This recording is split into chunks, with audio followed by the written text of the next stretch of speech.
Hello everyone. Welcome back to Guide Pro. If your contacts suddenly disappeared from your Android phone, do not panic.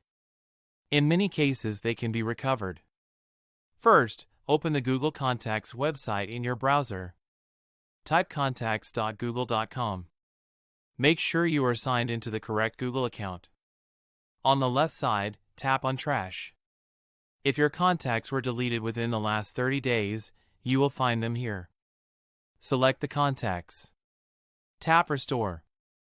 If you do not see them there, go back and tap Fix and Manage. Then tap Undo Changes. You can restore your contacts to a previous state from up to 30 days ago. Choose the time before they were deleted. Tap Confirm. Sometimes contacts disappear because sync was turned off.